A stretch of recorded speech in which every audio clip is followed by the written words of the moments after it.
घमंडी धनुर्धर।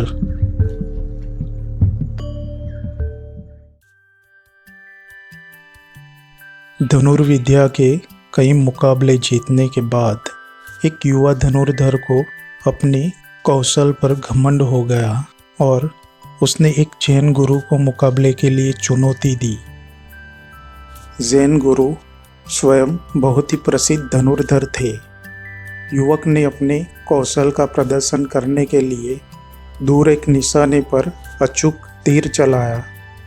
उसके बाद उसने एक और तीर चलाकर निशाने पर लगे तीर को चीर दिया।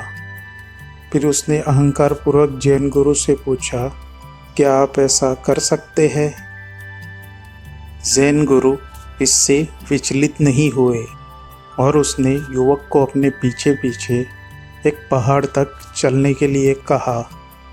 युवक समझ नहीं पा रहा था कि जैन गुरु के मन में क्या था, इसलिए वह उनके साथ चल दिया। पहाड़ पर चढ़ने के बाद वे एक ऐसे स्थान पर आ पहुँचे जहाँ दो पहाड़ों के बीच बहुत गहरी खाई पर एक कमज़ोर सा रस्सियों का पुल बना हुआ था।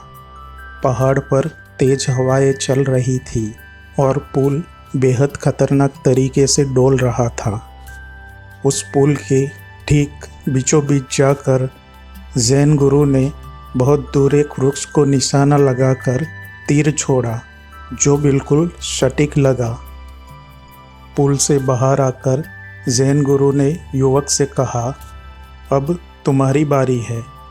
यह कहकर जैन गुरु एक और खड़े हो गए। भय से कांपते कांपते युवक ने स्वयं को जैसे तैसे उस पुल पर किसी तरह से जमाने का प्रयास किया, पर वह इतना घबरा गया था कि पसीने से भीग चुकी उसके हथेलियों से उसका धनुष फिसलकर खाई में समा गया। इसमें कोई संदेह नहीं है कि धनुर्विद्या में तुम बेमिसाल हो, जैन गुरु ने उससे कहा, लेकिन उस मन पर तुम्हारा कोई नियंत्रण नहीं जो किसी तीर को निशाने से भटकने नहीं देता। अर्थात धनुर्विद्या के कई मुकाबले जीतने के बाद जिस युवक को अपने कौशल पर घमंड था, वैसे ही हम लोगों को भी अपने कौशल पर घमंड होता है। हम कई सारी चीज़ों में प्रसिद्ध और माहिर भी होते हैं और अब तक हमने कई सारी प्रसिद्धियाँ भी हासिल की है। उसी बात का हमें घमंड भी होता है, जबकि हमारे मन पर ही हमारा कतई नियंत्रण नहीं होता। हम सभी चीज़ों, सभी वस्तुओं पर नियंत्रण करते हैं, पर अपने मन पर ही नियंत्रण नहीं कर पाते।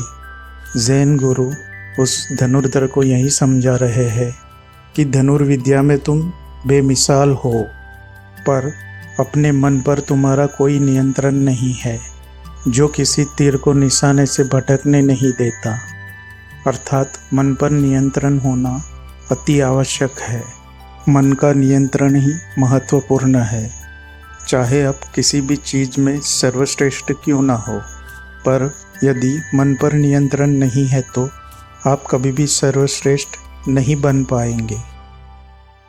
धनुर्धर जैन गुरु की बात समझ चुका था। उसे एहसास हो गया कि उसका धनुर्विद्या का ज्ञान बस अनुकूल परिस्थितियों में कारगर है और उसे बहुत कुछ सीखना बाकी है। उसने तत्काल ही अपने अहंकार के लिए जैन गुरु से क्षमा मांगी और सदा एक शिष्य की तरह सीखने और अपने ज्ञान पर घमंड न करने की प्रतिज्ञा ली। इस बात को हमेशा ध्यान में रखो कि जब तक मनुष्य के अंदर सीखने की जिज्ञासा है, तब तक उसके ज्ञान में वृद्धि होती है, लेकिन जब उसके अंदर सर्वश्रेष्ठ होने का अहंकार आ जाता है, तभी से उसका पतन प्रारंभ हो जाता है। अगर आपको ये कथा अच्छी लगी है तो हमें कमेंट के माध्यम से ज़रूर बताइए और वीडियो पसंद आए तो लाइक शेयर ज़रूर करें, ताकि मेरा उद्देश्य और लोगों तक भी पहुंच सके। प्रकृति हमें सत्कर्मों के लिए प्रेरित करे। तो मिलते हैं ऐसे ही और एक वीडियो के साथ। तब तक के लिए धन्यवाद।